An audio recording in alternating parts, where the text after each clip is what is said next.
على سيد الأنبياء والمرسلين. قال الله تعالى في الكلام المجيد: بسم الله الرحمن الرحيم. أفلا يتدبرون القرآن أم على قلوب أقفالها. صدق الله العظيم. رب اشرح لي صدري ويسر لي أمري واحلل عقدة من لساني يفقهوا قولي. ان اللہ وملائکتہ یصلون علی النبی یا ایھا الذین آمنوا صلوا علیہ وسلموا تسلیما. مل کے پڑھیے: صلاۃ والسلام علیک یا رسول اللہ وعلی آلک واصحابک یا سیدی یا حبیب اللہ. صلاۃ والسلام علیک یا رحمۃ للعالمین وعلی آلک واصحابک یا سیدی یا خاتم النبیین. نہایت ہی معزز و محترم حاضرین و سامعین، الحمدللہ اللہ کی دی ہوئی توفیق سے آج انشاءاللہ العزیز سورہ روم شروع کرنے کی سعادت حاصل ہوگی. سورہ روم یہ مکی سورت ہے اور اس میں 6 رکوع ہیں، 60 آیتیں ہیں. اس عظیم سورت کا نزول اللہ نے آقا دو جہاں جان عالم صلی اللہ علیہ وسلم پہ اس وقت فرمایا جب آپ مکہ شریف میں موجود تھے، اور اس کی دوسری آیت غلبت الروم، اس سے اس سورت کا نام ماخوذ ہے. بڑی ہی مارکۃ الارا اور تاریخی سورت ہے. بہت سارے موضوعات اور بہت ساری تاریخی باتوں پہ یہ مشتمل ہے. پہلا حصہ انسان کو یہ بتا رہا ہے کہ وہ اپنی ظاہری حالت کو دیکھ کے مغرور ہو جاتا ہے اور اپنے اعمال بد کے نتائج سے بے فکر ہو جاتا ہے، اور وہ سوچتا ہے کہ شاید اس کا عزت کا جو سورج ہے وہ یوں ہی چمکتا رہے گا اور اس کے حسن و شباب پہ کبھی خزاں نہیں آئے گی. اور بہت قریب اس کی آنکھوں کے سامنے کچھ ایسی چیزیں ہو رہی ہوتی ہیں جو اس کی آنکھوں سے اوجھل ہو جاتی ہیں، اور وہی چیزیں اس کی عیش کو الٹ دیتی ہیں. تو اللہ نے انسان کو خواب غفلت سے جگانے کے لیے جو نظام حیات بنایا اور اپنے محبوب صلی اللہ علیہ وسلم کے ذریعے اسے بھیجا، تاکہ ہر شخص یہ جان لے کہ جو بھی اس کے سامنے معاملات ہیں وہ وقتی ہیں. اصل وقت کسی اور جگہ ہے، کسی اور مقام پہ، کسی اور حالت میں نصیب ہونے والا ہے. یہ جتنی بھی دنیا کی زندگی وہ دیکھ رہا ہے وہ وقتی ہے. اس طرح کے بہت سارے خوبصورت موضوعات اور بڑی خوبصورت باتیں، خاص طور پہ اس سے جو پہلی 5 آیتیں ہیں وہ اس بات پہ مشتمل ہیں کہ قرآن کریم اللہ کی کتاب ہے، اور جو علیم بھی ہے اور خبیر بھی ہے، اور جو ماضی بھی بیان کرتا ہے، مستقبل بھی بیان کرتا ہے. اور حضور علیہ الصلوۃ والسلام اس رب العالمین کے سچے رسول ہیں. تو لہذا اس لیے اس کی تمام گفتگو جو ہے وہ بڑی ہی سننے والی اور بڑے ہی اعلیٰ موضوعات کے ساتھ مزین ہے۔ اللہ مجھے آپ کو یہ 60 آیات ترتیب کے ساتھ سمجھنے کی توفیق عطا فرمائے۔ حضور صلی اللہ علیہ وسلم کی حدیث سماعت کیجیے۔ ارشاد فرمایا کہ جب کوئی جماعت اللہ کی کتاب کو پڑھنے کے لیے، سمجھنے کے لیے بیٹھ جاتی ہے تو اللہ کی رحمت کے فرشتے اسے اپنے پروں میں ڈھانپ لیتے ہیں، اور جتنی دیر وہ جماعت بیٹھ کے اللہ کی کتاب کو سمجھتی رہتی ہے وہ فرشتے انہیں گھیرا ڈالے رکھتے ہیں۔ لہذا اللہ کی رحمتیں، فضل اور کرم قرآن کے ساتھ لازم ہے، اور قرآن جس نے بھی کھولا، قرآن جس نے بھی پڑھا، قرآن جس نے بھی کھول کے سمجھنے کی کوشش کی، اسے ان رحمتوں میں سے حصہ اللہ ضرور عطا فرماتا ہے جو قرآن کے ساتھ اللہ نے جوڑی۔ اس پہ ہم اللہ کا شکر ادا کرتے ہیں کہ اس نے کمال لطف و کرم سے ہماری توجہ قرآن کی طرف مبذول کروائی، اور قرآن کو سمجھنے کے لیے یہ جمعے کا دن ہمیں نصیب ہوا۔ میں بھی کوشش کرتا ہوں، آپ سب بھی آ جاتے ہیں، اور دل میں محبت قرآن لے کے ہم بیٹھ جاتے ہیں، باقی اللہ خود ہی سمجھا دیتا ہے۔ قرآن خود بہت بڑا استاد ہے، قرآن خود بہت بڑی قوت ہے، قرآن خود بہت بڑا منصوبہ بنانے والا ہے۔ یہ جان لیتا ہے کہ اسے کون پڑھ رہا ہے اور کیسے پڑھ رہا ہے۔ جس طرح کا وہ انداز رکھے گا قرآن اس کے ساتھ ویسا ہی پیش آئے گا۔ تو الحمدللہ کہہ دیجئے، اللہ مجھے آپ کو قرآن کے ساتھ ایسے ہی سمجھنے کی توفیق دیتا رہے، اور ہم سمجھنے کے لیے یہاں جمعہ پڑھنے آیا کریں۔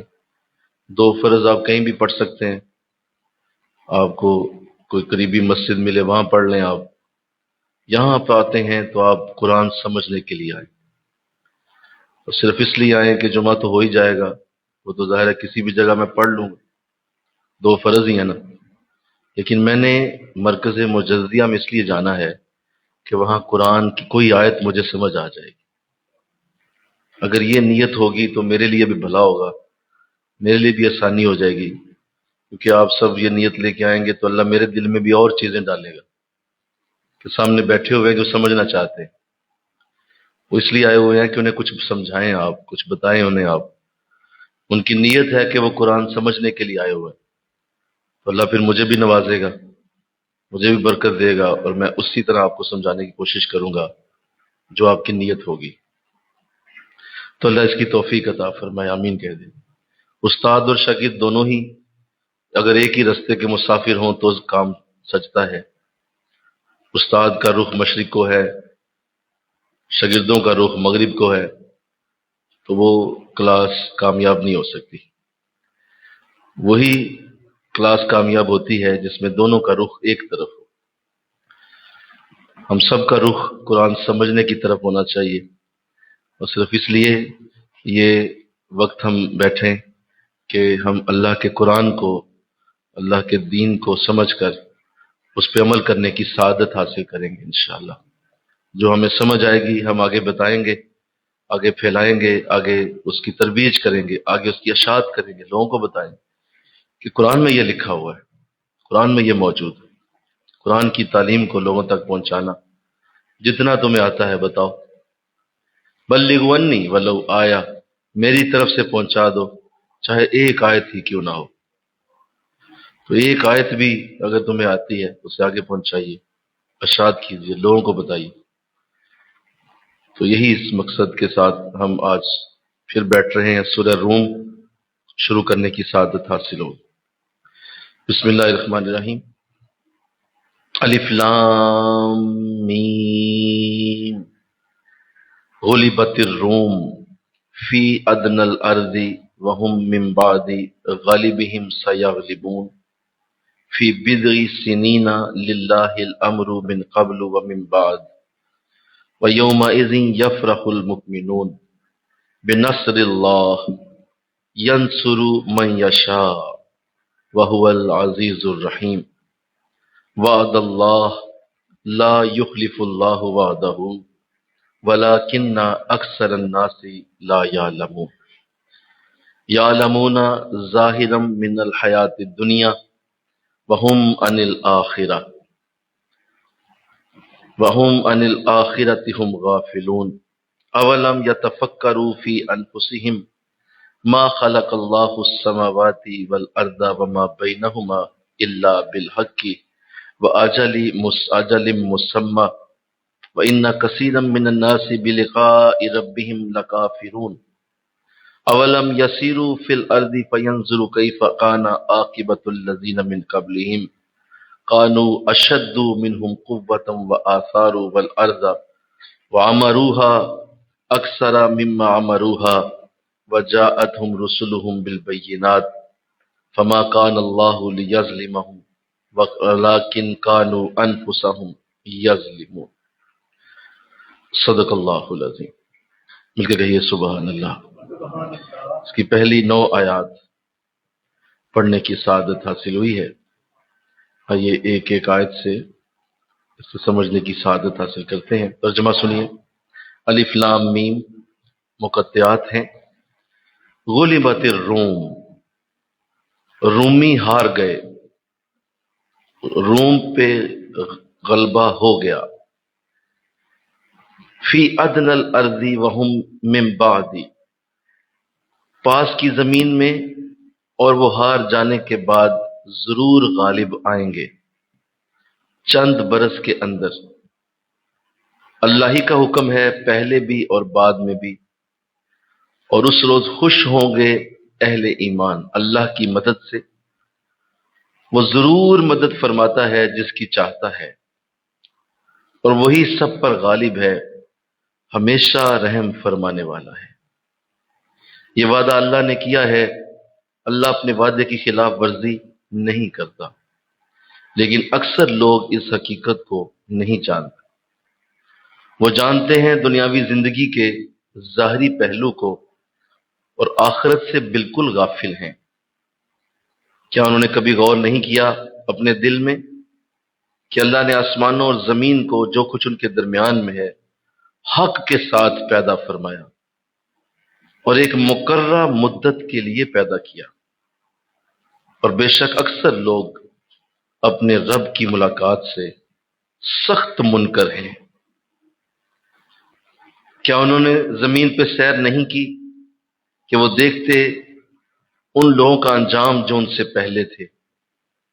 وہ بہت زیادہ تعداد میں تھے اور زور میں بھی ان سے کہیں زیادہ تھے، اور انہوں نے زمین میں خوب خل چلائے اور اسے آباد کیا، یا اس سے زیادہ جتنا انہوں نے اسے آباد کیا۔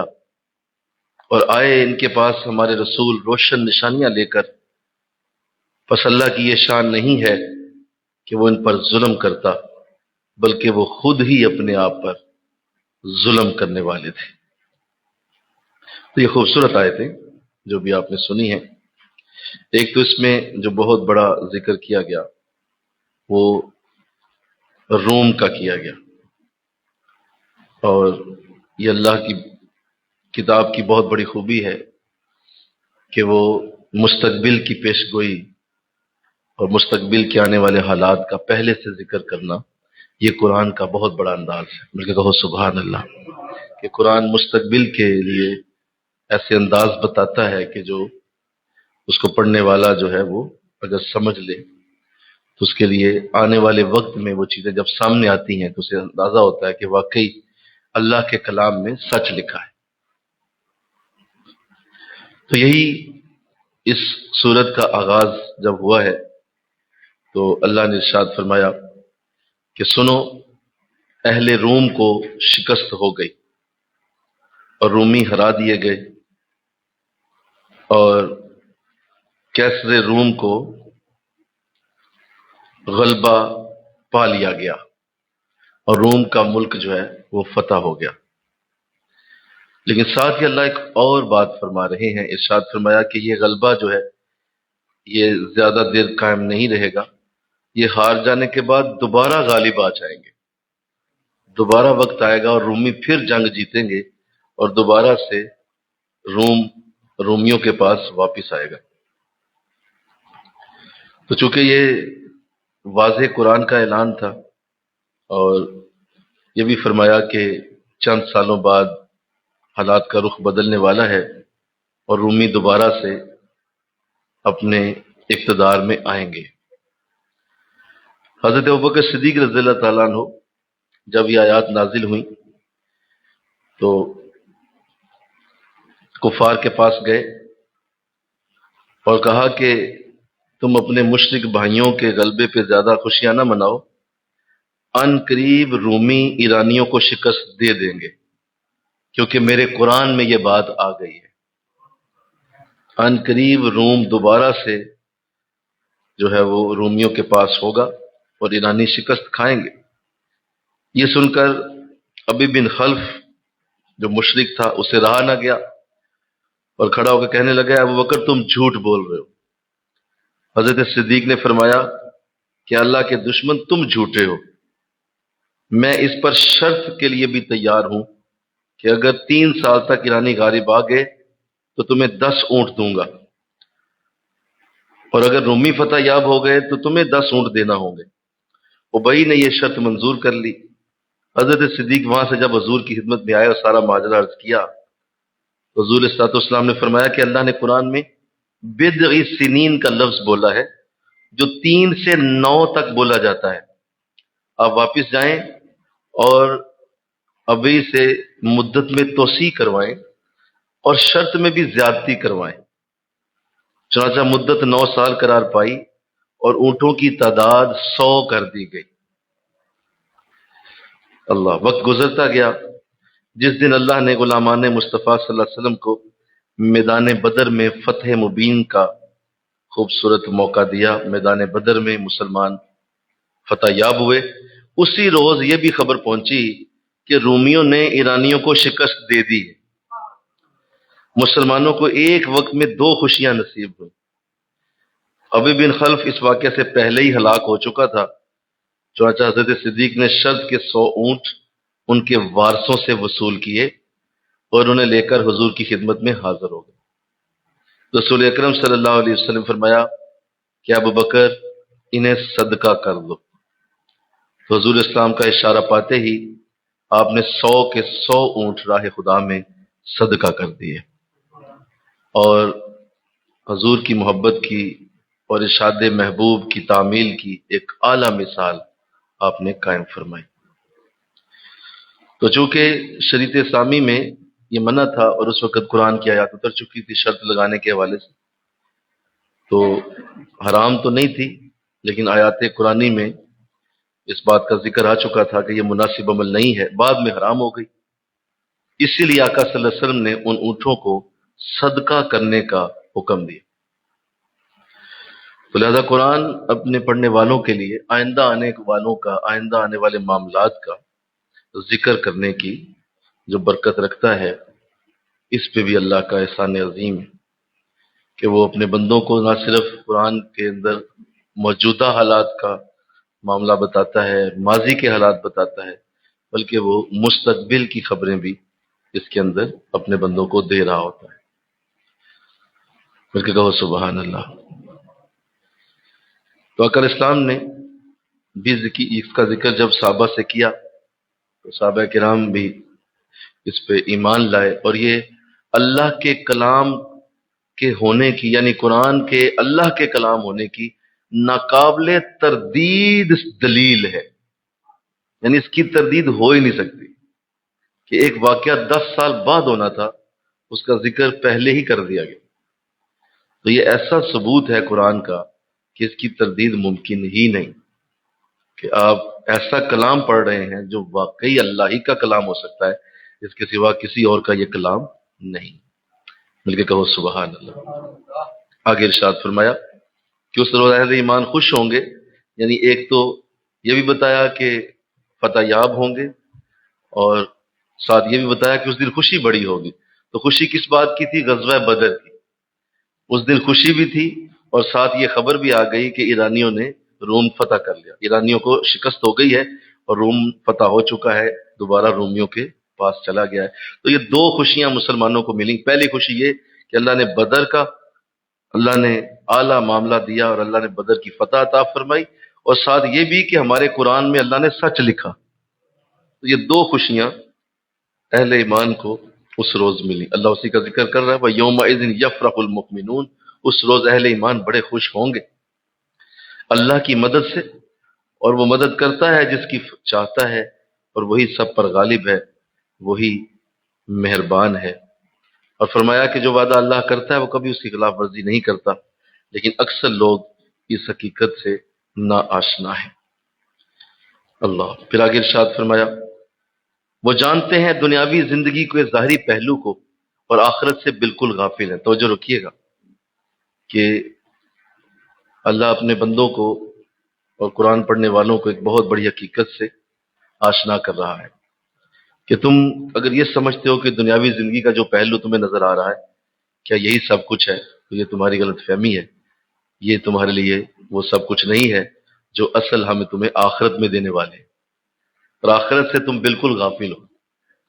تمہارا دنیا کے ساتھ ظاہری طور پہ تعلق اتنا مضبوط ہے کہ تم اس کے دکھ کو لے کے اتنا دکھی ہو جاتے ہو کہ تمہیں لگتا ہے کہ شاید دنیا ہی ختم ہو گئی اور بس اس کے بعد دنیا رہے گی نہیں میرے پاس، ختم ہو گیا سب کچھ، اتنا دکھی ہو جاتے ہو اور کسی ٹینشن کو اپنے اوپر سوار کرتے ہو، تو یہی سوچتے ہو کہ شاید یہ ٹینشن کبھی ختم ہی نہیں ہونی، اور یہ جو مجھ پہ اس وقت آزمائش آ گئی ہے، یہ آزمائش لگتا ہے کہ یہ میری آخری آزمائش ہے اور اب میری زندگی ختم ہو جائے گی۔ یہ جو تمہارا انداز ہے کہ دنیا کے کسی پہلو کو لے کے تم کبھی سوچو تو صحیح کہ یہ وقتی چیزیں ہیں، اصل پہلو اس کا آخرت میں نمایاں ہونے والا ہے، وہاں اصل میں تمہاری زندگی ہوگی، اور اصل تمہاری جو تکلیف ہے وہ آخرت کی تکلیف ہے، اصل تمہارا درد آخرت کا درد ہے، اصل تمہاری بے چینی آخرت کی بے چینی ہے، اصل تمہارا جو دکھ ہے وہ آخرت کا دکھ ہے۔ اس کو دیکھو کہ وہ تمہیں نہ پہنچ جائے۔ یہ دنیا کے دکھ جو ہیں وہ یہ عارضی ہیں، یہ چند روزہ ہیں، ان کے لیے اتنی ٹینشن لے کر اور اس قدر اپنے آپ کو ہلکان کر لینا اور اپنے اوپر اتنا اس کا بوجھ ڈال لینا، اور پھر جو ہے وہ دوائیاں لیتے پھرنا، اور پھر جو ہے وہ ساری ساری رات جاگنا اور نیند بھی خراب کر لینا اور جسم کا نظام بھی ڈسٹرب ہو جانا، اتنی ٹینشن لے کے بھائی کر کیا رہے ہو؟ یہ عارضی چیزیں، بڑی بھی اگر کوئی لمبی تیری مشکل جائے گی کتنے سال رہ جائے گی؟ 2 سال، 6 سال، 10 سال، 20 سال، کتنی لمبی مشکل ہوگی وہ؟ ایک وقت آئے گا کہ وہ مشکل ختم ہو جائے گی، اور اگر نہیں بھی ختم ہوگی تو اللہ تیری موت کے وقت اس کو بالکل ختم کر دے گا۔ یعنی تیرا جب موت کا ٹائم آئے گا تو اس وقت وہ مشکل رہے گی نہیں، کیونکہ تیری زندگی ختم ہو گئی، تو مشکل تو پھر گئی، پھر ختم ہو گئی، تو لہذا اللہ نے تو اسے ختم کر دیا۔ کتنا لمبا تو اس مشکل میں رہنے والا تھا جو تم نے اتنا اپنے اوپر اس کو سوار کیا اور اتنی اس کے لیے ٹینشن لے لی اور اتنا اپنے اوپر اس کی پریشانی اٹھا لی، اور اس کے لیے تو نے نماز چھوڑ دی اور قرآن چھوڑ دیا اور نیکیاں چھوڑ دی، اور جی میں پریشان بہت ہوں، جی ہم بھی کبھی خوش ہوں گے تو نماز پڑھیں گے، بھی ہمیں کوئی اللہ کو خوشی دے گا تو ہم بھی کوئی اللہ رسول کا نام لیں گے۔ یعنی ایسے انداز کے لوگوں نے وہ خوشی کو غمی کو اتنا اپنے اوپر سوار کر لیا کہ اس کو قرآن رسول سے بھی علیحدہ سمجھ لیا کہ یہ علیحدہ کوئی چیز ہے۔ یہ ایسا نہیں ہے، قرآن کہہ رہا ہے کہ تم ظاہری پہلو دیکھ رہے ہو، مل کے کہو سبحان اللہ، یہ ظاہری چیزیں یہ وقتی ہیں، اصل میں اس کا رنگ آخرت کے دن ہوگا، وہ وقت ہے اس کی طرف توجہ رکھو۔ یہ تمہارے لیے ہم آزمائشوں کے دن لاتے ہیں اور لاتے رہیں گے، انداز ہمارا ایسا ہی ہے، کوئی بھی اس سے باہر نہیں ہوگا۔ اور بعض اس بات سے بھی تو دل میں رکھتے ہیں خیال کہ دیکھیں ایک پریشانی ختم نہیں ہوتی دوسری آ جاتی ہے، دوسری ختم نہیں ہوتی تیسری آ جاتی ہے، اور میری یہ دکھوں بھری زندگی ہے، اور دکھوں بھری زندگی کو میں کیا کروں اب؟ او بھائی، دکھوں بھری زندگی کیا مراد؟ اس کائنات میں سب سے زیادہ دکھ آن ریکارڈ، آپ اس کو یہ نہیں کہ کوئی لگی لپٹی یا کوئی مطلب جوش میں کی ہوئی بات سمجھیں گے، نہیں، آن ریکارڈ آپ کھول کے دیکھیں، اس کائنات میں سب سے زیادہ دکھ محمد صلی اللہ علیہ وسلم نے اٹھائے، سب سے زیادہ دکھی زندگی آپ نے اٹھائی ہوئی ہے۔ آپ کبھی ان کی سیرت پڑھ کے دیکھیں، کوئی ایک ہفتہ بھی ایسا نہیں ہے جس میں آپ کو کسی نہ کسی جنگ میں، کسی نہ کسی تکلیف میں، کسی نہ کسی مشکل میں اللہ نے نہیں ڈالا، پوری زندگی۔ یعنی بچپن سے شروع ہوئے اور پیدا ہی یتیم. بولو، والدہ بھی 6 سال کی عمر میں وصال، دادا بھی 8 سال کی عمر میں چلے گئے. بتائیے رہا کیا؟ بچپن سے پہلے دن سے تکلیفوں کا آغاز ہوتا ہے اور 63 برس تک حضور کا آخری سانس ہے، آپ آخری اپنی لمحات میں ہیں. اس وقت بھی آپ کی ذرہ ایک یہودی کے پاس رہن رکھی گئی ہے، گروی رکھی گئی ہے، اور وہاں سے آٹا لے کے گھر والے استعمال کر رہے ہیں. تمہیں کبھی نظر آئے یہ چیزیں تو سمجھ آئے نا کہ بھائی خوشیاں، دکھ، تکلیفیں یہ تو بھائی زندگی کا حصہ ہے، یہ تو زندگی کا پارٹ ہے، یہ کوئی علیحدہ چیز نہیں ہے. آپ یہاں لینے کیا آئے ہیں دنیا میں؟ آپ کا مطلب یہاں ریسٹ کرنے آئے ہیں کیا؟ کیا مطلب آپ یہاں بستروں پہ لیٹنے آئے ہیں؟ کیا آپ یہاں پہ پھولوں کو اور سونگھنے اور باغوں کی سیریں کرنے آئے ہیں؟ جی نہیں، آپ یہاں صرف دکھ اٹھانے ہی آئے ہیں. قرآن میں اللہ نے واضح فرمایا کہ ہم نے انسان کو مشقت میں ہی پیدا کیا، ہم نے اس کی خلقت ہی مشقت والی کی ہوئی ہے. یہ کسی حالت میں مشقت سے باہر نہیں آ سکتا. اسے آپ کروڑ پتی بنا دیں یہ پھر بھی غمگین رہے، اسے آپ وزیر اعظم بنا دیں اسے پھر بھی 100 دکھ ہوں گے. اسے آپ کسی بھی جگہ لے جائیں آسانیوں کے ساتھ، اس کو کہیں کہ تمہارے ارد گرد ہر طرف پھول ہی پھول کھلیں، یہ کہ نہیں یہ پھولوں کی خوشبو بھی مجھے اچھی نہیں اب لگ رہی. انسان کے اندر مشقت پیدا کی گئی، یہ بنایا ہی ایسے گیا ہے. ایک تو ہماری جو کنسٹرکشن ہے وہ ایسے ہے، اور دوسرا جہاں ہمیں بھیجا گیا ہے یہ دکھستان ہے، یہ مسائلستان ہے. یہاں کوئی چیز ہمیشہ نہیں، نہ دن ہمیشہ، نہ رات ہمیشہ، نہ بارش ہمیشہ، نہ خشکی ہمیشہ، نہ خوشی ہمیشہ، نہ غم، نہ بیماری. کوئی چیز ہمیشہ یہاں اللہ رہنے نہیں دیتا. آپ کسی چیز کو پکڑ کے رکھنا چاہتے ہیں اللہ چھین لے گا. مجھے کہو نا سبحان اللہ، بولو نا، بولو سمجھ رہے ہو؟ کوئی چیز پکڑ کے رکھنا چاہتے ہو اللہ لے لے گا واپس. آپ چاہتے ہیں آپ کی اولاد ہمیشہ لہلاتی رہے، خوش رہے، نہیں، اللہ وہ اولاد واپس لے لے گا. آپ چاہیں گے کہ آپ کا یہ حسن ہمیشہ قائم رہے، نہیں، آپ کا حسن کھینچ لیا جائے گا. آپ چاہیں گے کہ آپ کی زندگی میں ہمیشہ اچھے لوگ آتے رہیں، بڑے پیارے لوگ ملیں، بڑے محبت، نہیں، اللہ ایسے ایسے واہیات قسم کے لوگوں کو آپ کی زندگی میں داخل کرے گا. آپ حیران ہو جائیں گے یار میرے ساتھ یہ بندہ کیسے جڑ گیا، یہ کون تھا جو میری زندگی میں آ گیا. اللہ ڈالے گا. میں کہو نا سبحان اللہ، یہ اس کی پلاننگ. یہ تم ظاہری پہلو دیکھ رہے ہو، ہم ظاہری طور پہ کرتے ہی ایسے ہیں، ہم نے کرنا ہی ایسے ہے. تو جو زندگی کے اس پہلو کو سمجھ جاتا ہے اور زندگی کی اس پہلو کو اچھی طرح جان لیتا ہے کہ یہ اللہ کی کنسٹرکشن ہی ایسے ہے، زمین و آسمان کائنات کا نظام ہی ایسے ہے. اس میں کسی شخص کو دوام تو ہے نہیں. کوئی کتنا بڑا بادشاہ ہے موت کا شکار ہوا ہے، کوئی کتنا بڑا نبی ہے، خود حضور علیہ الصلوۃ والسلام آپ پہ بھی موت آئی ہے. کتنا ہی بڑا کوئی نیک ہے، ایک وقت آیا ہے کہ اس کو اللہ نے جو ہے بیماری میں ڈال کے تو وہ بھی چلا گیا دنیا سے. کوئی کتنا ہی بڑا آلہ بنا، ایک وقت آیا اس کو زوال ہوا. کتنی کتنی بڑی سلطنتیں کھڑی ہوئیں، کتنے کتنے بڑے امپائرز کھڑے ہوئے، بڑے بڑے لوگوں نے دیکھے ایسے ایسے دنیا کے اندر جو ہے وہ اللہ نے حکومتوں کے انداز دنیا کو دیے. حضرت سلیمان علیہ السلام جیسا رسول آیا جس کے پاس اکیلے ایک وقت میں پوری دنیا میں صرف اکیلے حکمران حضرت سلیمان علیہ السلام، کوئی آپ کے سامنے دوسرا کوئی بادشاہ تھا ہی نہیں، وہ بھی فوت ہو گئے. تو بتائیے رہا کیا؟ یہاں کسی کو دوام تو ہے نہیں، تو کس چیز کے لیے اتنی ٹینشن لیتے ہو؟ پھر جواب تو دو ذرا، کس چیز کی ٹینشن لی ہوئی ہے؟ کیوں اپنے آپ پر اتنا ہلکان کیا ہوا ہے؟ توجہ ادھر رکھو جہاں توجہ ہونی چاہیے. مل کے کہو سبحان اللہ. توجہ وہاں رکھو جہاں توجہ ہونی چاہیے. یہ وقتی چیزیں ہیں، ان کو اتنا ہی ٹائم دو جتنا ان کا وقت ہے. اچھا یار ہو جائے گا مسئلہ حل، اچھا بھائی نہیں ہوئی ادا کی کریں بھائی، اس طرح بول کے جان چھڑاؤ. اچھا بھائی نہیں بھی وہ مسئلہ حل ہوگا تو اللہ اللہ دیکھے گا، پھر اللہ کی مرضی ہے، کیا کر سکتے ہیں بھائی. بزرگوں نے بڑا اچھا جملہ بولا کہ جو تمہاری پہنچ سے چیز باہر ہو جائے اس کے اوپر سوچنا بے وقوفی ہے. جو چیز تمہاری پہنچ میں نہیں ہے اس کے اوپر کیوں سوچتے ہو؟ کہ تمہاری پہنچ میں نہیں ہے ایک چیز، جتنا سوچو گے اتنا پریشان ہو جاؤ گے. اللہ کے حوالے کر دو. مل کے کہو سبحان اللہ. اسے اللہ کے حوالے کو، اچھا نہ بھی کرو تو اسے اسی کے حوالے ہے. پہلے بھی تم نہیں بھی کرو گے نا تو بھی بول دو، سارے بولو نا، تو بھی وہ چیز اسی کے حوالے ہے. اور تم بول دو گے تو اللہ خوش ہو جائے گا. اچھا میرے بندے نے بھی کہہ دیا کہ اچھا مولا تیرے حوالے کرتا ہوں، اس زبردست گولی کو آج مجھ سے لے لیں اور تسلی سے زندگی گزارنے کی کوشش کریں. اپنے معاملات کو اس طرح چلائیں جیسے قرآن کہہ رہا ہے کہ ظاہری پہلو، یہ ظاہری چیزیں ہیں، اور اس کو اپنے سروں پہ سوار کر کے نہ نماز کو نہ جانے دیں، قرآن نہ جانے دیں، اپنے نیک مجالس کو نہ جانے دیں، اپنی اللہ رسول کے ساتھ محبت کو نہ جانے دیں. یہ چلتا رہے گا، یہ معاملات اسی طرح رہیں گے. آگے ارشاد فرمایا، بڑی خوبصورت بات جان کیجئے گا. آگے ارشاد فرمایا کہ یہ صرف ظاہری پہلو کو دیکھ رہے ہیں. وَهُمْ عَنِ الْآخِرَةِ هُمْ غَافِلُونَ، کہا یہ آخرت سے بالکل غافل ہے. اب ذرا ادھر آؤ، دھیان کرنا. دنیا کی چیز تو چل میں نے چند باتیں عرض کر دی، اب ذرا آخرت پہ آؤ. آخرت سے بالکل غافل ہے، یعنی انہیں اندازہ ہی نہیں کہ وہاں انہیں کیا ملنے والا ہے.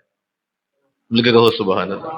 وہاں کیا ملنے والا ہے اس سے کبھی ان کو غور ہی نہیں ہوا، کبھی سوچتے ہی نہیں ہے کہ یہ جو ایک تکلیف یہاں اٹھائی اور اس پہ صبر کیا، اس کے عوض ایک ایک جنت ملنے والی ہے. وہاں ایک ایک جنت اللہ ایک ایک تکلیف کے بدلے دینے والا، اور اتنی رحمتیں کرے گا، اتنے فضل وہاں کرے گا، اتنے اعلیٰ معاملات ہوں گے کہ بندہ کہے گا کاش مجھے پتا ہوتا تو میں تو جان بوجھ کے دعائیں کر کر کے مصیبتیں اپنے اوپر ڈلواتا، اور پا میرے تھے اور مصیبتیں پا. کاش مجھے پتا ہوتا کہ مصیبتوں پریشانیوں کا اتنا صلہ ملنے والا تھا.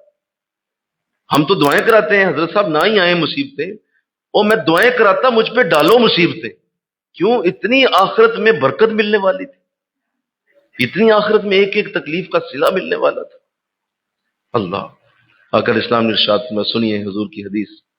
آخرت کو جو کہ ہم جانتے نہیں، آخرت کے والے سے اتنا علم نہیں، اور زیادہ تر ہم صرف اتنا ہی سمجھتے ہیں کہ آخرت بس یہی ہے کہ سوال جواب ہوں گے اور اس کے بعد بس ہمیں بھیج دیا جائے گا. بھائی سوال جواب نہیں، وہاں پہ اور بھی بڑا کچھ ہے. ذرا پوری طرح نالج لو، سمجھو. جس طرح دنیا کی کتنی چیزوں کو تم لوگ جانتے ہو، کتنا تم دنیا کا علم رکھتے ہو، اور کتنا دنیا کی چیزوں کے بارے میں بات کرتے ہو، اور اتنی تمہاری زبان چلتی ہے دنیا کے والے سے، کبھی آخرت پہ بھی زبان چلاؤ، کبھی باتیں کرو نا آخرت کی بھی. آخرت میں کیا ملنے والا ہے، آخر وہاں پہ ہمیں کیا کیا حاصل ہوگا. اللہ کہہ رہا ہے تم غافل ہو، تمہیں آخرت کا پتہ ہی نہیں ہے کہ وہاں کیا ملنے والا ہے. آؤ سنو ذرا، دھیان کرنا. آقا اسلام نے ارشاد فرمایا کہ جب کسی شخص کو اللہ آخرت میں کسی تکلیف کا، کسی بھی دکھ کا جو اس نے دنیا میں اٹھایا، اللہ اسے صلہ دے گا اور اسے کہے گا کہ میرے بندے یہ میں نے تجھ پہ ڈالا تھا، لیکن تو نے صبر کیا، تو صبر کر کے چلتا رہا، تو نے کوئی واویلا نہیں کیا، تم نے کوئی شکوہ نہیں کیا، تم نے شکایت نہیں کی. یہ میں نے ڈالا تھا، یہ نظام میرا تھا، کوئی جادو نہیں، کوئی ایسی چیز نہیں، اللہ کا نظام ہے. اللہ جس کی روزی بڑھاتا، کسی کی کم کرتا، کسی کے لیے بیماریاں، کسی کے لیے صحت، یہ اللہ کا نظام. تو میں نے یہ سارا کچھ تم دیا تھا، تم نے خاموشی سے سہتے رہے اور تم نے کوئی آگے سے بات نہیں کی. اب میرے بندے اس ایک ٹیز کا بدلہ جو تجھے رات کو تکلیف میں ہوئی تھی، پہلی بات تجھ سے یہ کرتا ہوں، اس ایک ٹیز کے بدلے تیرے سارے گناہ معاف کر دیتا ہوں. سارے معاف ہو گئے؟ کہا ہاں تیرے سارے گناہ معاف کرتا ہوں. وہ تکلیف جو تُو نے رات کو اٹھائی تھی، اس بیماری کی حالت میں جو تجھے چیخ آئی تھی تجھے، اور تو خاموشی سے سہ گیا تھا، تو نے کسی کو نہیں بتایا تھا، صرف مجھے پتا تھا اور تجھے پتا تھا. جا اس کے بدلے تیرے سارے گناہوں کو بخشتا ہوں. اور اگلی تکلیف جو تجھے آئی، میں تو جب جنت میں درجے دوں، پہلا درجہ، پھر دوسری تکلیف پہ تیسرا درجہ، چوتھا درجہ، پانچواں درجہ، جو جتنی تکلیفیں ہیں وہ دیکھتا جائے گا، اللہ اتنے جنت کے درجے اس کے بلند کرتا جائے گا. اور ایک وقت آئے گا کہ اس کے درجے ختم ہو جائیں گے. وہ کہے گا مولا مزید. کہا بس تیری اتنی تکلیف ہے. اور جب وہ اوپر نظر دوڑائے گا، سنیے آپ کا ایمان تازہ ہو جائے گا. جب وہ اوپر نظر کرے گا تو بھی جنت کے کروڑوں درجے باقی ہوں گے، اوپر تک درجے باقی ہوں گے. وہ حیران ہو کہے گا مولا میں یہیں رک گیا، اس سے آگے نہیں اب جا سکتا. کہا نہیں، جتنی تو نے صحیح تھی ہم نے اتنی جنت تجھے دے دی. کہا مولا یہ باقی؟ کہا یہ تیرے لیے نہیں ہے، یہ اس سے اگلی تکلیف والوں کے لیے، تو نے تو لی نہیں. وہ اتنا روئے گا، وہ کہے گا مولا کسی طرح، کیونکہ ایک جنت کے درجے کا دوسرے جنت کے درجے سے فرق کتنا ہے جتنا زمین آسمان کا فرق ہے، اور اس کی نعمتیں بھی اس سے 1000 گنا خوبصورت ہیں. یعنی ایک جنت میں جتنی خوبصورت چیزیں ہیں، اس سے اوپر والی جنت میں بولو ذرا زیادہ بولو، اس سے بول دو زیادہ خوبصورت، زیادہ حسین، زیادہ مزیدار، زیادہ کمفرٹیبل جنت ہے وہ. اس سے اگلی، اس سے بھی زیادہ خوبصورت، اس سے بھی زیادہ حسین ہے۔ تو جب وہ دیکھتا جائے گا نا، جب آخری پہ رک جائے گا، دیکھا مولا یہ اتنی خوبصورت ہے، اس سے اگلی کیا ہوگی؟ وہ کہے گا نہیں، اب اس سے مولا اللہ کی بارگاہ سے حکم ہوگا، میرے بندے اس سے آگے اب تمہارے لیے کچھ نہیں ہے، بس تیرا درجہ یہیں تک ہے، اور تو اب اربوں خربوں سال اس سے اوپر والی جنت میں نہیں جا سکتا۔ بتائیے اس شخص کا کیا حال ہوگا؟ ذرا اس کی جگہ اپنے آپ کو میں رکھ کے سوچوں نا، آپ بھی رکھ کے ذرا سوچیں کیا حال ہوگا اس شخص کا جس کو یہ پتا بھی تھا کہ اگلے جنت کے درجے میں لے سکتا تھا، لیکن اس نے دنیا میں دعائیں مانگ مانگ کے تکلیفیں ختم کروا لی۔ میں کسی طریقے تکلیف نہ آ جائے مجھے، یہ حضرت صاحب یہ مجھے کوئی دے دے ہے، بس کس طرح کوئی ایسی دے دے مجھے گدڑ سنگھی کہ تکلیف نہ میری زندگی میں کوئی آ جائے۔ کہا تم آخرت سے بڑے غافل ہو، تمہیں پتہ ہی نہیں وہاں کیا ملنے والا۔ میں کہو نا سبحان اللہ، ذرا زاویہ بدلا کہ نہیں دل کا، سوچو نا ذرا، بدلا کہ نہیں سوچ کا زاویہ؟ یہ قرآن ہے، یہ ہے قرآن جو تمہیں سمجھا رہا ہے کہ اصل زندگی وہ ہے، وہاں اصل تمہاری لائف ہوگی۔ اس زندگی کو اتنی اہمیت اتنی نہ لو کہ اس سے تمہارے مسجدیں بھی ختم، نماز روزہ بھی کیا، اتنا جناب مصروف ہو گیا۔ ابھی کل میں کہیں بیٹھا ہوا تھا، ہمارے کچھ دوست تھے، وہ بات کر رہے تھے، وہ کہہ رہے تھے جی ایک ساتھی بیٹھے ہیں، وہ کہتے صبح 7 بجے شروع ہوتا ہوں، رات 10 بجے تک میری ورکنگ ہے۔ تو میں نے ان سے کہہ رہا تھا، میں کہا خدا رہا بھائی، رات 10 بجے تک آپ کام کرتے رہتے ہیں، کیا کرتے ہیں آپ؟ اتنا زیادہ کیوں ہلکان ہو رہے ہیں؟ وہ جی دیکھیں حضرت صاحب خرچے بڑے ہیں، دیکھیں جی کیا بندہ پھر کرے، صبح 7 بجے سے ایک بندہ شروع ہو، رات 10 بجے تک وہ کام کرتا رہے۔ میں کہا اتنا دنیا کے دیوانے ہو گئے ہو تم لوگ، اتنی دیوانگی کیوں ہے؟ کیوں تمہیں علم نہیں ہے کہ اتنی دیوانگی نہیں چاہیے اللہ کو؟ تم ایسا کرو، میں تمہیں ایک حضور کی حدیث سناتا ہوں۔ میں انہوں نے حدیث سنائی، آقا علیہ السلام نے ارشاد فرمایا کہ اگر تم میرے طرف توجہ کر کے اور اپنے دل کو میری یاد کے لیے خالی کر لو گے، اللہ فرماتا ہے میری یاد کے لیے اپنے دل کو اگر تم خالی کر دو گے تو میں دنیا کو ذلیل کر کے تمہارے دروازے پہ لاؤں گا۔ ذرا بول دو میں نے کیا بولا؟ اگر میری یاد کے لیے اپنے دل کو خالی کر دو گے اور مجھے یاد کے لیے اپنے دل میں خالی ہو کر مجھے یاد کرو گے تو میں دنیا کو ذلیل کر کے تیرے دروازے تک خود پہنچاؤں۔ اور اگر ایسا نہیں کرو گے، اتنا بھگاؤں گا تجھے کہ دنیا تیرے آگے ہوگی اور تو پیچھے پیچھے ہوگی۔ دیکھ لو یہی حال ہے لوگوں کا، جاؤ دیکھو ذرا، اس طرح بھاگ رہے ہیں دنیا کے پیچھے، اس طرح دوڑ لگا رہے ہیں اور دنیا پکڑائی نہیں دے رہی۔ حضور کہہ رہے ہیں چھوڑو اتنی دنیا داری نہ کرو، آؤ اس طرف آؤ، ہم تمہیں اپنے ذکر کی وجہ سے، اپنی یاد کی وجہ سے اعتماد کرو ہمارے اوپر، ہم تمہیں اپنی یاد کی وجہ سے دنیا خود ہی تمہارے دروازے تک پہنچا کے دے دیں۔ تیرے گھر تک چل کے نہ آئی تو کہنا، تم اعتماد تو کرو ہمارے اوپر، تم وقت پہ نماز ادا کرو، وقت پہ ذکر کرو، وقت پہ قرآن کے لیے حاضری دو، وقت پہ اپنی زندگی کے معاملات اللہ کی یاد کے والے صحیح رکھو، ہم تمہاری ساری چیزیں سنبھالنے کے لیے تیار ہیں۔ میں نے کہا حضرت کچھ خدا کا خوف کریں، اتنا نہ آپ محنت کرتے چلے جائیں کہ نہ نماز کے لیے وقت ہے، نہ بچوں کے لیے، نہ بیوی کے لیے، اور آپ لگے ہوئے ہیں 10 بجے تک آپ کام کر رہے ہیں۔ کس نے کہا ہے آپ؟ یا حضور کا یہ طریقہ ہے، یا اللہ کے رسول نے ہمیں یہ تعلیم دی؟ اللہ چاہتا ہے یہ؟ نہیں، اللہ کا بھی یہ طریقہ نہیں، نہ رسول کا طریقہ۔ اس لیے کہ ہم خود ہی آخرت سے غافل ہیں، آخرت کی اصل چیزوں کی طرف تو توجہ نہیں۔ ایک حضور کی حدیث تو ایسی ہے، ارشاد فرمایا کہ جتنی محنت لوگ دنیا کو کمانے کے لیے کرتے ہیں اس سے بہت کم محنت میں اللہ راضی ہو جاتے ہیں۔ جتنی محنت دنیا کے لیے کرتے ہیں اس سے بڑی کم محنت میں بولو اللہ راضی ہو جاتا ہے، نہیں کرتے۔ تو اللہ توفیق دے دے انشاءاللہ۔ کہیے آخرت سے غافل ہیں، کہا یہ تمہیں علم نہیں کہ وہاں کیا ملنے والا، وہاں کتنی برکتیں ہیں، وہاں کتنی رحمت۔ اور یہی چیز جب اللہ والا کچھ سمجھ جاتا ہے، اور اللہ والوں میں اور دنیا میں یہی فرق ہوتا ہے، دنیا والوں میں، کہ وہ بس آخرت کے لیے چلتا ہے، اسے پتہ ہے اصل میں وہاں کیا ہے، لہذا اپنا پورا ٹائم، اپنا وقت وہ آخرت کی طرف دے رہا ہوتا ہے۔ اسے پتہ ہوتا ہے کہ یہ وقتی چیزیں میں نے آخرت کو توجہ میں رکھنا ہے، اس کی طرف دھیان رکھنا ہے، وہ میری ضائع نہ ہو کہیں، انشاءاللہ وہ کہیں میری ضائع نہ ہو جائے۔ اور یہ دنیا کی چند چیزیں ہیں، کوئی بات نہیں، اگر آگے پیچھے ہو بھی گیا کیا ہوگا، زیادہ سے زیادہ کیا ہو جائے گا، کتنا کو نقصان ہو جائے گا، کتنی کو تکلیف آ جائے گی، آ جائے۔ اور جب اللہ دیکھتا ہے کہ میرا بندہ بس اب اس بات کو سمجھ گیا ہے تو اللہ وہی تکلیف اس کی راحت میں بدل دیتا ہے۔ پہلے دیتا تکلیف ہی ہے، بولیے، پھر اس کے بعد راحت۔ وہی تکلیف راحت میں بدل دی جاتی ہے۔ کیوں؟ اس نے دیکھ لیا کہ میرا بندہ اب صابر ہو، میرا بندہ شاکر ہو، میرا بندہ شکر سیکھ گیا ہے، اس کو صبر کرنا آ گیا ہے، اور اب یہ تکلیفوں کے بارے میں پریشان نہیں ہوتا، اللہ ساری تکلیفوں کو راحت میں بدل۔ اللہ، مجھے یاد ہے کہ بلا عالم اللہ ساری رحمت ہمارے شیخ پہ نازل فرمائے، آپ نے جب ہمیں یہ چیزیں سمجھائیں اور یہ وقتی چیزیں ان کو اچھی طرح دلوں میں بٹھا دیا گیا، تو اتنا زیادہ آپ نے اس کی، ہمیں اصل میں ٹریننگ ہے، یہ درس نہیں ہوتے، یہ اصل میں ذہنی ٹریننگ ہوتی ہے۔ اس وقت آپ کے ذہن کی ٹریننگ کر رہا ہے قرآن، بلکہ کہو نا سبحان اللہ، میں نہیں کر رہا، بولیے کون کر رہا ہے؟ ذرا سارے بولو نا، میں اس قرآن سے مدد لے رہا ہوں نا، تو قرآن آپ کی ذہنی ٹریننگ کر رہا ہے، ذہن کو ذہن سازی ہو رہی ہے، آپ کا ذہن جو ہے وہ اس کو ترتیب دی جا رہی ہے کہ یار ایسے ہوتا ہے۔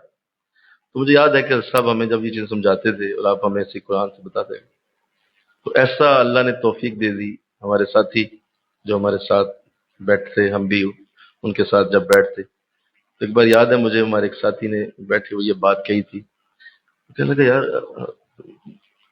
ہوا یہ ہے کہ ہفتہ پورا ہو گیا ہے، ایک ہفتہ گزر گیا ہے، یار کوئی غم نہیں آیا، ایک ہفتہ ہو گیا کوئی دکھ نہیں آیا، کوئی پریشانی نہیں آئی، تو دعا کریں کہ اللہ ناراض تو نہیں ہو گیا مجھ سے؟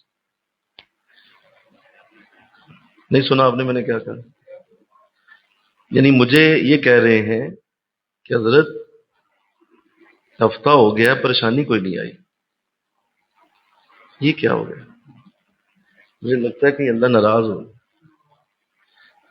یہ آنی چاہیے، یہ پریشانیوں کا آنا ہی تو محبت کی دلیل ہے، یہ تو پیار کی دلیل ہے کہ جس کے ساتھ آپ کا زیادہ پیار ہو جائے اللہ پھر اسے زیادہ آزمائشوں میں ڈال دیتا ہے، تاکہ جتنی یہ پریشانی میں مجھے یاد کرے گا اتنے اس کے درجے بلند کرتا جاؤں، جتنا یہ پریشان زیادہ ہوگا اتنا زیادہ میری طرف رجوع کرے گا، اتنا آنکھوں میں آنسو رہیں گے، اتنا دل تڑپتا رہے گا، اتنی زیادہ دل کے اندر اس کو میری یاد آئے گی، اور جب جب مجھے یاد کرے گا میں بھی اسے یاد کرتا رہوں۔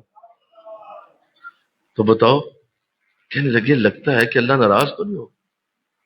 تو سوچ ہی حضرت صاحب نے بدل دی، ذہن ہی چینج کر دے، آج تک ایسا ہی ہے، آج تک یہی ذہن ہے۔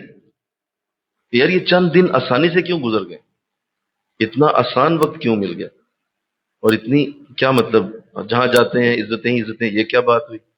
نہیں نہیں، ایسا نہیں ہو سکتا۔ میں حضور کی حدیث کو کبھی نہیں بھولا کر، اسلام نے فرمایا مومن تین چیزوں میں سے کسی ایک میں ضرور مبتلا رہتا ہے۔ کتنی بولو؟ تین چیزوں میں سے کسی ایک میں ضرور رہتا ہے، یا تو تینوں میں ہوگا، یا پھر دو میں ہوگا، نہیں تو ایک میں تو لازم ہوگا۔ صحابہ نے پوچھا حضور کون سی تین چیزیں؟ فرمایا قلت، مال کی قلت، قلت آئے گی، کمی آئے گی، اللہ کہیں نہ کہیں کمی ڈال دے، وہ کمی کا شکار ہو، ضرور کمی آ جائے گی، اور وہ حیران ہوگا کہ ہر چیز پوری ہے، نماز روزہ ہر چیز ٹھیک ہے، یہ کیا بن گیا؟ قلت آئے گی، علت، بیماری آئے گی، کسی بیماری میں مبتلا کر دیا جائے گا، اور آخر میں ذلت، کوئی نہ کوئی ایسا انداز اس کی زندگی میں اللہ ڈالے گا جس سے اسے ہر وقت خطرہ ہوگا کہ میں ذلیل ہو جاؤں، مجھے لگتا ہے کہ یہاں سے مجھے اللہ ذلت کا شکار کر دے۔ اور فرمایا جتنا کامل کوئی ہوتا جاتا ہے اللہ ان تینوں چیزوں کو اس کے اوپر ڈالتا جاتا ہے، قلت بھی ڈالتا ہے، علت بھی ڈالتا ہے، اور ذلت بھی ڈالتا ہے۔ فرمایا تینوں میں سے ایک تو ضرور ہوگی۔ اب جو ان تینوں میں سے ہی نہیں ہے، فرمایا نہیں مومن نہیں ہو سکتا، بول دیجئے مومن نہیں ہو سکتا، وہ کوئی منافق کوئی کافر ہو سکتا ہے، یہ مومن نہیں، مومن کے اندر یہ تینوں میں سے ایک ہوگی، قلت ذلت علت، کوئی ایک ہوگی۔ تو اندازہ کر لیجئے کہ ہم آخرت سے اتنے غافل ہیں کہ ہم انہی چیزوں سے بچنے کی دعائیں کر رہے ہوتے ہیں، اور آخرت انہی چیزوں سے سجی ہوئی ہے، آخرت انہی چیزوں سے بنی ہوئی ہے، آخرت انہی چیزوں کے ساتھ تو جڑی ہوئی ہے۔ اللہ، تو اللہ توفیق دے، جو قرآن کہہ رہا ہے ہمیں اللہ ویسا بنا دے، آمین کہہ دیجئے۔ اللہ ہمیں قرآن کے ساتھ اسی طرح بنائے جیسے قرآن کہہ رہا ہے۔ پھر آگے ارشاد فرمایا بڑی خوبصورت بات، اولم یتفکروا فی انفسہم، کیا انہوں نے غور نہیں کیا اپنے دل میں کہ اللہ نے آسمانوں اور زمین کو اور جو کچھ ان کے درمیان ہے حق کے ساتھ بنایا، اور ایک مقررہ مدت تک کے لیے بنایا، کہ یہ جو دیکھ رہے ہو یہ ختم ہو جانے والا ہے، یہ مقررہ مدت ہے اس کی، یہ محل، یہ کوٹھیاں، یہ گاڑیاں، یہ بنگلے بڑے بڑے اونچے دیکھ کے بڑے پر او ہو ہمیشہ کے لیے شاید رہنے ہیں۔ او بھائی یہ مقررہ ٹائم ہے ان کا، اللہ فرما رہا ہے ہم ہر شے مقررہ ٹائم کے بعد ختم کریں۔ یہ وقتی چیزیں دیکھ کے، ان کی خوبصورت گاڑیاں، ان کے لمبے، ان کے جو ہے محل دیکھ کے انسان پریشان ہوتا رہے، اور یہ وقتی بھائی مقررہ مدت کے لیے۔ اور بلا شبہ اکثر لوگ اپنے رب کی ملاقات کے سخت منکر ہیں۔ استغفر اللہ، بہت بڑی بات ہے۔ کہا مجھ سے تو ملنا ہی نہیں چاہتے ہو تم لوگ، تمہیں تو اتنا یہاں کا شوق پڑا ہوا ہے، اتنی یہاں کی دنیا کی زندگی، اتنی تمہیں رنگینیاں کھینچ رہی ہیں، میری ملاقات، رب کی ملاقات کے سخت منکر۔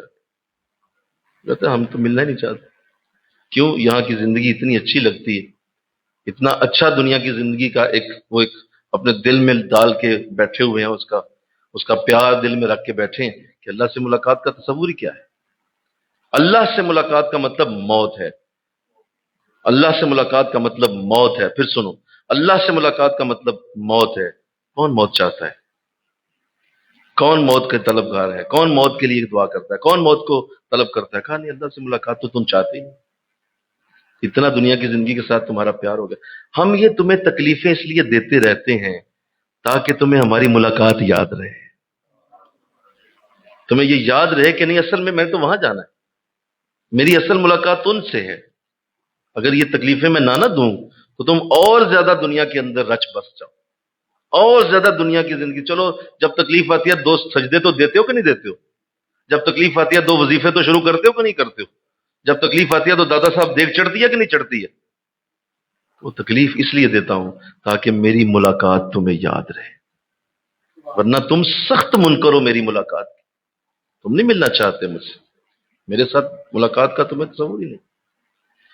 تو اللہ ہمیں اس سے محفوظ رکھے، آمین کہہ دی۔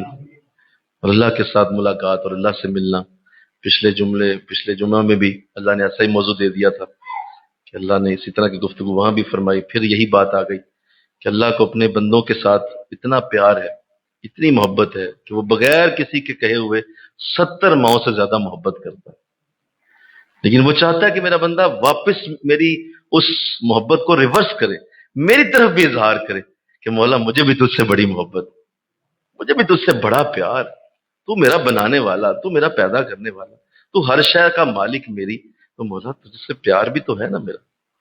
تو کہا یہ جو کہے گا کہ وہ مجھ سے ملاقات بھی کرنا چاہتا ہے تو ہم تو حاضر، ہم تو حاضر۔